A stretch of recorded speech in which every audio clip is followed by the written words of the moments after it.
Hello friends,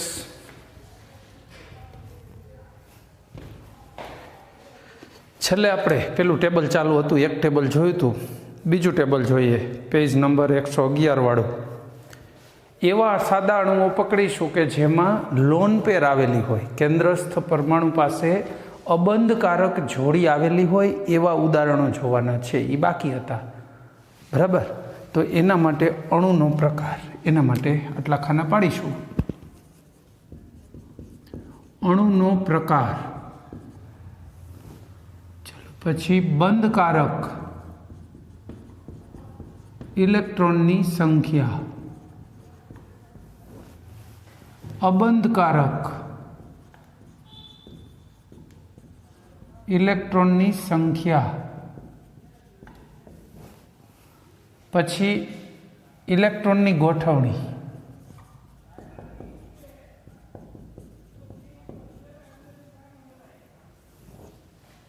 बराबर। त्यार पछी लईशुं अणुनो आकार,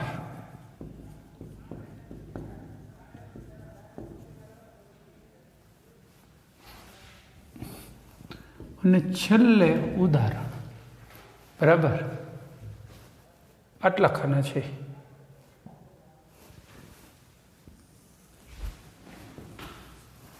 હવે આ ટેબલને સમજીએ।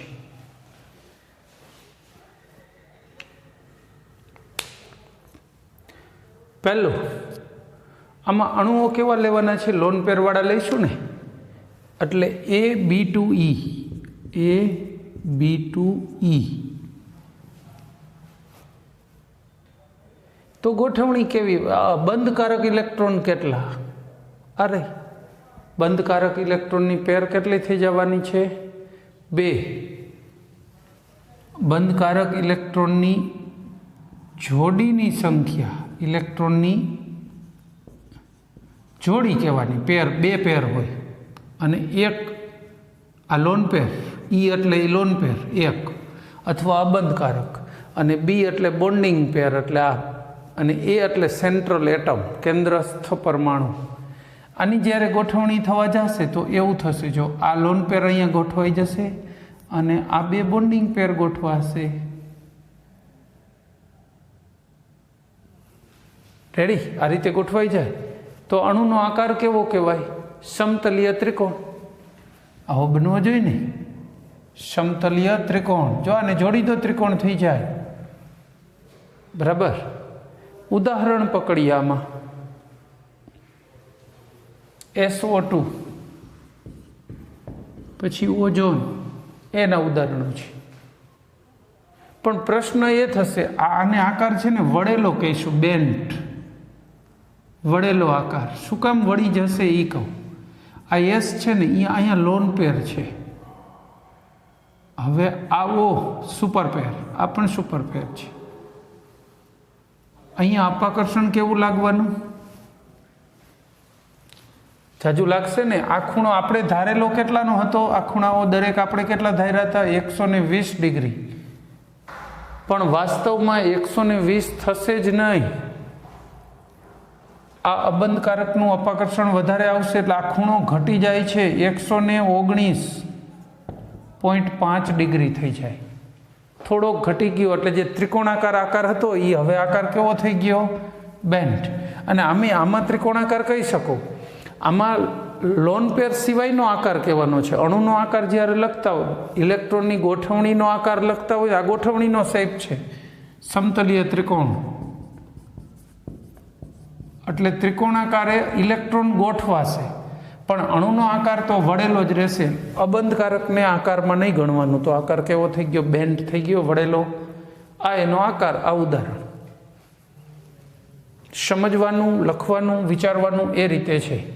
ચાલો બીજો અણુ પકડીએ। હવે લોન પેર વધારી દે અથવા બોન્ડિંગ પેર, વારાફરતી એક એકને શકીએ એટલી વધારીને જુદા જુદા શકીએ એટલા શેપ જોવાના હોય। AB3E, બોન્ડિંગ પેર વધી ગઈ 3 અને 1, 3 જોડી બંધકારક ને 1 જોડી અબંધકારક, તો કુલ કેટલા ઇલેક્ટ્રોન થયા? 3 દુ 6 અને 2 8। 8 થયા ને, એની પાસે એમાં પોતાના કેટલા હોય? 4, 3 ને 1, જોડીમાંથી એક એનો હોય ને એક સામેવાળાનો હોય ને ભાગીદારી, અથવા એ આ 3 અને લોન પેરના બે પોતાના હોય ને, તો કુલ કેટલા ઇલેક્ટ્રોન થવા જોઈએ? 3 ભાગીદારીના અને 2 લોન પેરના 5 હોવા જોઈએ. 15મા સમૂહનું તત્વ આનું ઉદાહરણ બને. 15મા સમૂહનું તત્વ 3 બોન્ડિંગ પેરવાળું NH3, NCl3, PCl3 એ બધા આના ઉદાહરણ બને. કેવી રીતે? જો 4 હોય એટલે ગોઠવવાનો આકાર તો ફિક્સ જ છે, E, B, B અને B. સમચતુષ્ફલક, B એટલે બંધકારક, આ આકારને કેવો કહીશું? સમચતુષ્ફલકીય આકાર. AB3E. અને આ કેન્દ્રસ્થ પરમાણુ પાસે પોતાના કેટલા ઇલેક્ટ્રોન હોય? અહીંયા ગોઠવી જોવો. જો એમને ન થતું હોય ને તો આ એક બંધકારકમાં એક એનો હોય જોડીમાંથી 3, અને આ 2 તો એના પ્રાઇવેટ હોય ને લોન પેર, તો એની પાસે કેટલા ઇલેક્ટ્રોન હોવા જોઈએ? 5. બહારની કોષમાં 5 ઇલેક્ટ્રોન. આ જે દર્શાવી છે માત્ર ક્યાં દર્શાવી છે? વેલેન્સ સેલના બાહ્યતમ કોષના. સિદ્ધાંતનું નામ જ VSEPR છે, એ જ દર્શાવવાના છે. તો 12, 5 હોય એવો તો 15મો સમૂહ થાય. 15મા સમૂહનું નાઇટ્રોજન, ફોસ્ફરસ એ ચાલે ઉદાહરણમાં. હવે એનો આકાર જોઈએ. આયન આકાર કેવો હોવો જોઈએ? તો સમચતુષ્ફલક હોવો જોઈએ ને, આમ બરાબર. અહીંયા લોન પેર, પણ આ અહીંયા અપાકર્ષણ આપે કે નહીં? ધક્કા મારે ને, એટલે અહીંયા બંધ ખૂણો ઘટી જાય.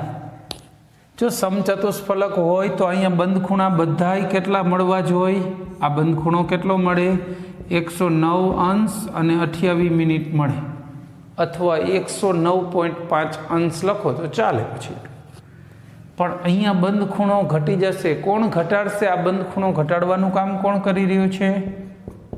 આ લોન પેર ધક્કા મારીને આ હાઇડ્રોજનને ત્રણેયને આમ ભેગા કરી નાખશે, નજીક લઈ લેશે, એટલે અણુ આકાર છે ને આવો પિરામિડ બની ગયો. આવો H, H અને H ઉપર લોન પેર. તો અણુ આકાર કેવો કહીશું? ત્રિકોણીય પિરામિડલ. ત્રિકોણીય પિરામિડલ, બરાબર. તો આનો અણુનો આકાર રહેશે ત્રિકોણીય પિરામિડલ. ચાલો ત્રીજું આગળ વધીએ. AB2E2. AB2E2. જો પાછું અહીંથી ચાલુ કર્યું, E વધાર્યું, તો આમાં બંધકારક કેટલા છે? 2 પેર, અને 2 કેવી છે? અબંધકારક. બરાબર. તો હવે આકાર કેવો બનશે? રચાશે કેવો આકાર? આ A આના જેવો જ સેમ. આ એક E અહીંયા, અને આ 3માંથી કોઈ એકને E કહી દો. E, B અને B. હવે જોડી દો. સમચતુષ્ફલક આકાર 2ને લાગુ પડે છે તમારે. આ પણ કેવો થાય? સમચતુષ્ફલક. દરેક ખૂણો 109 અંશ અને 28 મિનિટનો થાય. હવે આમાં કેન્દ્રસ્થ પરમાણુ કયા સમૂહનું હોય છે? જોવો તો આઈડિયા વિચારો. જો આ 2 ઇલેક્ટ્રોન એના પ્રાઇવેટ, 2 ને 2 એટલે 4. આમાં એક 5મો ઇલેક્ટ્રોન, એક આમાં 6ઠો. 6 ઇલેક્ટ્રોન એના પોતાના પાસે બહારની કોષમાં હોવા જોઈએ. તો 16મા સમૂહનું તત્વ હોય કેન્દ્રસ્થ પરમાણુ. O, H2O, H2S આના ઉદાહરણ. SCl2 એ એના ઉદાહરણો છે. ગોઠવણી કેવી રીતે થશે? આ ઓક્સિજન, આ લોન પેર, આ પણ લોન પેર, આ H અને આ H. લોન પેરને આકારમાં સમાવવો નહીં, એટલે આકાર બેન્ટ વળેલો થઈ ગયો. જો વળેલો. હા, બંધ ખૂણાની વાત કરી દઈએ. આ ખૂણો આપણે કીધું તો અહીં કેટલો હોવો જોઈએ? સમચતુષ્ફલક આકાર હોય તો 109 અંશ ને 28 ડિગ્રી હોવો જોઈએ, પણ છે નહીં. શું કામ નથી? આ લોન પેર વચ્ચેનું અપાકર્ષણ હોય ને, એ હાઇડ્રોજનને ધક્કા મારે છે. જો બે લોન પેર વચ્ચે જે ખૂણો હોવો જોઈએ એક્ઝેક્ટલી 109 અંશ ને 28, અપાકર્ષણને કારણે વધી ગયું એટલે હાઇડ્રોજનને નીચેથી દબાવ્યા, એટલે આ ખૂણો 109 અંશ 28 મિનિટને બદલે આપણે અગાઉ એકવાર આવી ગયો છે, આ ખૂણો 104.5 ડિગ્રી એટલો થઈ ગયો, ઘટી ગયો. 109 28માંથી 104.5 થઈ ગયો. આ ઘટાડાનું કારણ શું છે? આ લોન પેર વચ્ચેનું અપાકર્ષણ. એને પછી અપાકર્ષણ આ લોન પેરે આ બોન્ડિંગ પેરને આપ્યું. જો થિયરી આખી આ અપાકર્ષણ ઉપર જ આધારિત છે અને ખરેખર એનાથી સમજાવાય છે. આ જે મેં તમને સમજાવ્યું ને, SO2, એમોનિયા, પાણી, આ બધી સમજણ પાછલા પેજે છે, 112માં પેજે.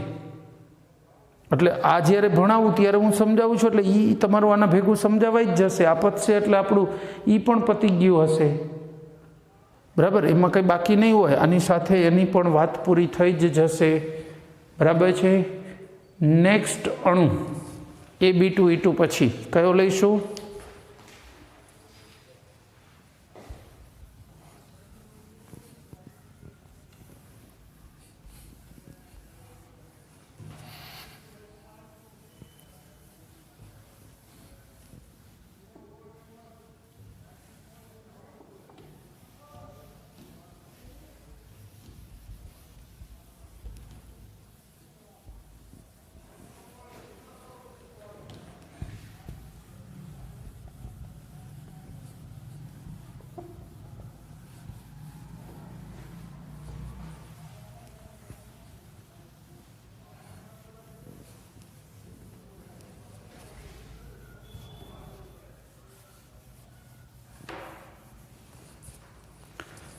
ચાલો, Ab2E2 આપણે લીધું. હવે પાછો એક વધારો બી, Ab4E.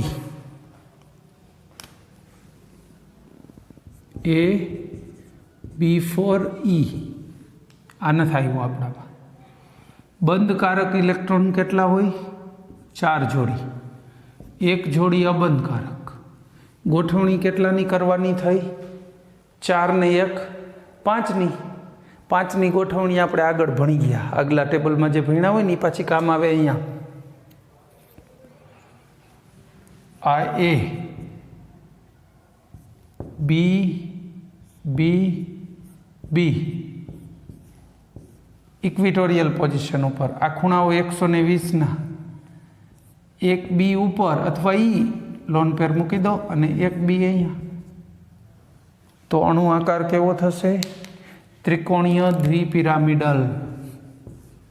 અણુ આકાર ન કહેવાય, ઇલેક્ટ્રોનની ગોઠવણી ત્રિકોણીય દ્વિપિરામિડલ આકારે થશે.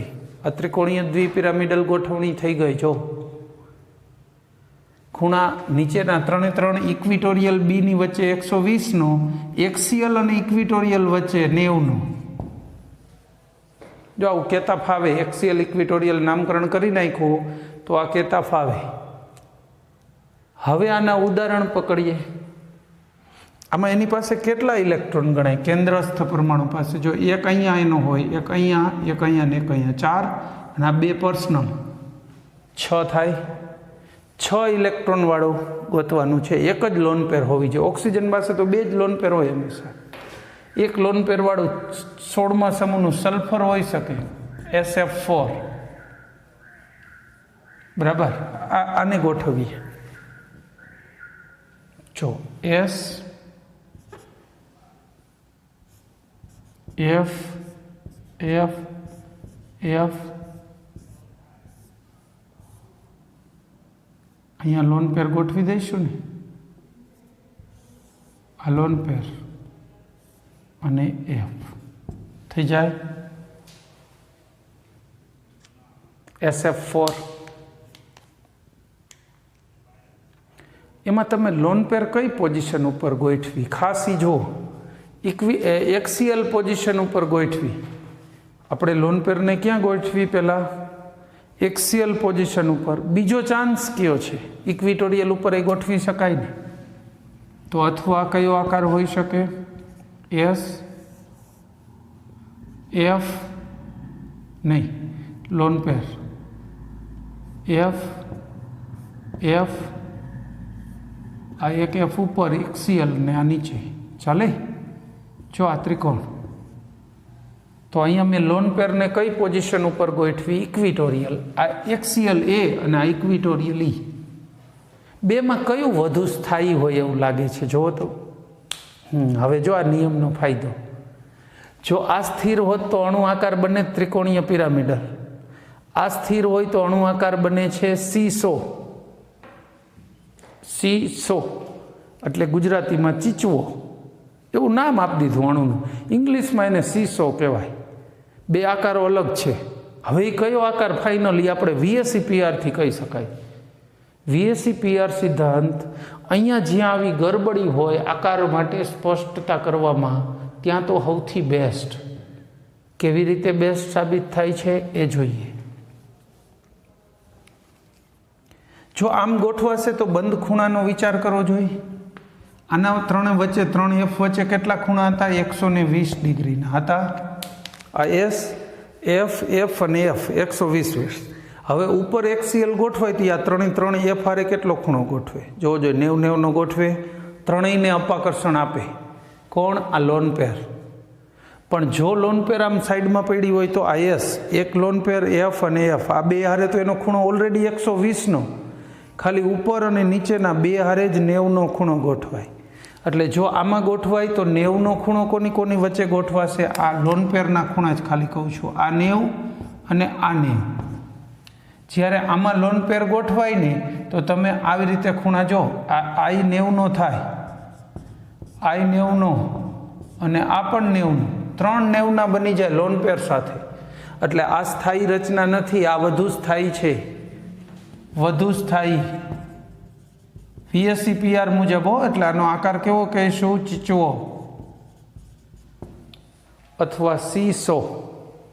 આ આકારને કેવો કહેવાય છે? ચીચવો અથવા સીસો। ચલો રેડી। આ ડિસ્ટોર્શન છે, વિકૃતિ। આ વિકૃતિની ચર્ચા ચોપડીમાં પછીના ટેબલમાં કરી છે, જો 112માં પેજ ઉપર, બરાબર। હું એ ચર્ચા જ સાથે લેતો જઉં છું, કારણ કે આપણે તો આ કરીએ તો ભેગી એની વાત થઈ જ જાય। ત્યાર પછી AB4E પછી નવો અણુ કયો લઈશું? AB3E2।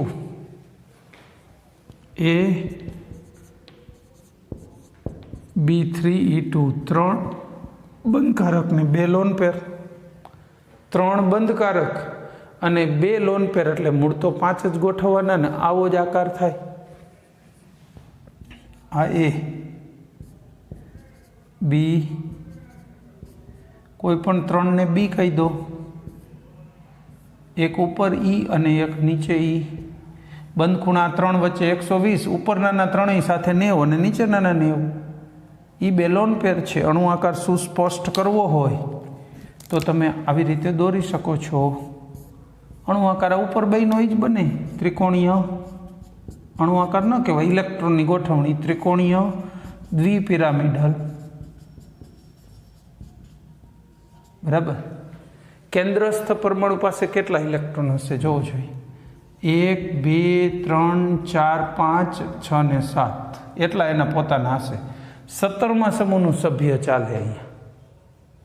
આના ઉદાહરણમાં કયું ચાલે? 17માં સમૂહનું સભ્ય ચાલે। ClF3, BrF3, IF3, આ બધા ચાલે ને? ગોઠવણી કરીએ। ચલો, આ Cl, F, F અને F 3 ક્યાં ગોઠવી દીધા? ટ્રાયેંગ્યુલર, ત્રિકોણાકારે। એક લોન પેર ઉપર અને એક લોન પેર નીચે, સમતલીય ત્રિકોણ રચના। આવો આકાર હોત તો કયો થાત? સમતલીય ત્રિકોણ। અથવા કયો બની શકે એમ છે? આ બેયને ઇક્વિટોરિયલ પોઝિશન આપી, જો હવે બેયને એક્સિયલ આપીને જોઈ જોવાનું, 2 એક્સિયલ,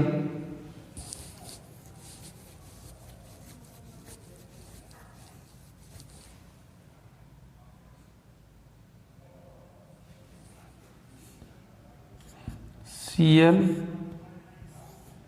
આ બે લોન પેર IF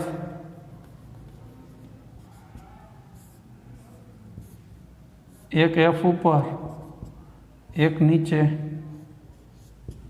ચલો બરાબર. જો આમ ગોઠવાય આને ધ્યાનમાં ન લ્યો એટલે ટી શેપ કહેવાય. ટી શેપ, ટી આકાર. બે ક્યાં આવી ગયા? ઇક્વિટોરિયલ પોઝિશન. હજી ત્રીજો આકાર શક્ય છે. કયો આકાર દોરી શકાય ત્રીજો? એકને એક્સિયલ પોઝિશનમાં લ્યો અને એકને ઇક્વિટોરિયલ. એટલે જો દોરતાય ઝડપી ફાવશે, ગોઠવવું બહુ નહીં પડે.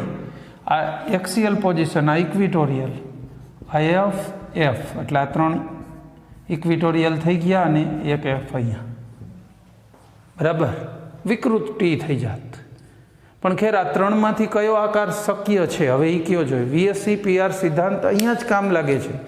આ ત્રણમાંથી કયો આકાર યોગ્ય છે આના માટે? આ અણુ માટે કયો યોગ્ય ગણી શકશો? ટી આકાર. શું કામ? જો આ રીતે ગોઠવાય છે તો ઉપરનાના ત્રણે ત્રણ એફઆરએ 90ના ખૂણા, નીચેથી નહીં 90-90ના એંગલ, અપાકર્ષણ મેક્સિમમ થાય. જો આમ ગોઠવાય તો બે લોન પેર વચ્ચે 120 એટલે અંતર થોડું વધી ગયું. પણ આ લોન પેરનો 90નો ખૂણો કેટલા હારે ગોઠવાય? ખાલી નીચેના એફઆરએ ને ઉપરના એફઆરએ. આનો પણ નીચે ઉપર બે હારે જ 90નો ગોઠવાય. આ તો 120 હોય આ એફ તો. જ્યારે આ રીતે ગોઠવાય તો બે લોન પેર વચ્ચે અપાકર્ષણ બહુ વધી જાય, આકારની વિકૃતિ આવી જાય.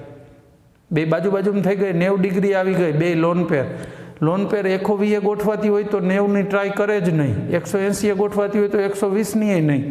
પણ આમ ગોઠવવા જાય તો બીજું અપાકર્ષણ વધી જાય છે. એટલે આ આકાર યોગ્ય છે. તો ClF3 નો આવો ટી શેપ VSE PR સિદ્ધાંત મુજબ અનુકૂળ શેપ છે. કયો શેપ કહું છું? T shape. એ આનો અનુકૂળ શેપ ગણાય છે. ચાલો ત્યાર પછી જોઈએ નેક્સ્ટ અણુ.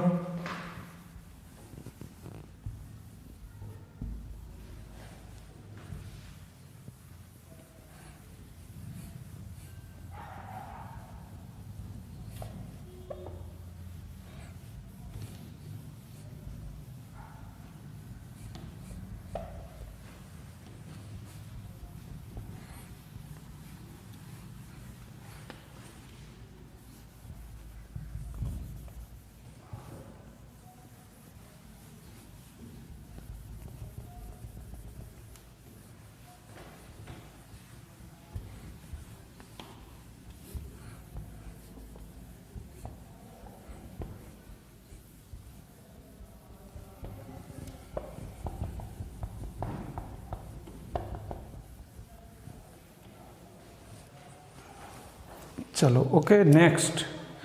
બસ હવે બે જ રહ્યા છે. AB5E.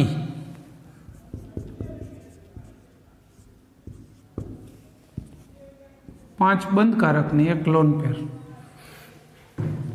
6 હોય તો ગોઠવણી એક જ શક્ય છે. આ A, 5B. અણુ આકાર કયો થઈ ગયો? બધા ખૂણા 90ના. અણુ આકાર કયો કહેશો? અષ્ટફલક. યાદ આવી ગયો ને? બરાબર. અષ્ટફલક અણુ આકાર એટલે આ ઇલેક્ટ્રોનની ગોઠવણી કેવી થાય? અષ્ટફલક. અણુ ગોઠવીએ. કેન્દ્રસ્થ પરમાણુ પાસે કેટલા ઇલેક્ટ્રોન હશે? 5B ના 5 અને 2 ઉપરના 7. 17મા સમૂહનું સભ્ય અહીંયા હોય એવો અણુ ગોઠવાશે. BrF5, ClF5 અને IF5. બરાબર. આવા અણુઓ ગોઠવી શકશો. અહીંયા ક્યાં ગોઠવાય તો સ્થિરતા વધારે મળે? Lone pair. આ મેં બધી બોન્ડિંગ પેર ગોઠવી. એક લોન પેર. લોન પેર ક્યાં ગોઠવીએ તો સ્થિરતા વધુ મળે? એક્સિયલ પોઝિશન ઉપર, એટલે દૂર જતી રહી. બરાબર. એક્સિયલની બંધ લંબાઈ જાજી હોય ને, થોડું દૂર થઈ જશે. જો અહીંયા ગોઠવવા જઈશું ક્યાંય અહીંયા તો શું થઈ જશે? એનો આ બે યારે 90-90ના જ ખૂણા છે, અપાકર્ષણ વધી જશે. અહીંયા ખૂણો 90નો, પણ અંતર દૂર હોવાથી વધુ સ્થાયી રચના ત્યારે જ મળે છે કે આનો ગોઠવણી એક્સિયલ પોઝિશનમાં થાય. તો આપણે અહીંયા એવો અણુ ગોઠવીએ BR F F F F, એક F ઉપર, બરાબર. આ થઈ ગયા 5F અને આ લોન પેર. રેડી? લોન પેરનો આકારમાં ફાળો ન હોય તો ચોરસ પિરામિડલ, સમચોરસ પિરામિડલ, આનો અણુ આકાર થઈ ગયો. લ્યો, સમચોરસ પિરામિડલ થઈ ગયો. અને છેલ્લી વાત કરી દઈ, છેલ્લો જ આકાર AB4E2, 4 2. આ તો ઇઝી વાત છે. 4 ને 2 6 હોય તો આ જ ગોઠવણી AB4E2, એટલે એક અહીંયા ને એક અહીંયા થઈ ગયો. ઉદાહરણ XCF4. આ બહુ દૂર જાય છે, ઇક્વિટોરિયલ પોઝિશન છે ને એ દૂર છે. આને અષ્ટફલક આકાર કહેવાય. આવી રીતે દોર્યો હોય તો આમ ન દોર્યો હોય તો ચાલે, આ અષ્ટફલક જ છે. એટલે અષ્ટફલક રીતે ઇલેક્ટ્રોનની ગોઠવણી. કેન્દ્રસ્થ પરમાણુ પાસે કેટલા ઇલેક્ટ્રોન હોય? 2 આ ને 2 આ, 4 ને 4 આમાં, 8 હોવા જોઈએ. 18મા સમૂહનું કોઈ પણ તત્વ ચાલે. XeF4 ચાલે. લો, એને ગોઠવીએ. આ ઝીનોન F F F અને F, આ વધુ સ્થાયી હશે, જેમાં ચારેય ઇક્વિટોરિયલ પોઝિશન ઉપર F હોય. આ દૂર સુધી જાય એટલે એની સ્થિરતા આની વધુ થાય. તો તમે આ 2 ઇક્વિટોરિયલ ગોઠવા છે, એક્સિયલ, એને ઇક્વિટોરિયલ ગોઠવી શકો, ઇક્વિટોરિયલને એક્સિયલ ગોઠવી શકો, પણ એમાં સૌથી વધુ સ્થાયી સ્વરૂપ આ છે, સમચોરસ, સમતલીય સમચોરસ. આ અણુ આકાર સૌથી બરાબર વ્યાજબી છે XCF4 માટે. બરાબર?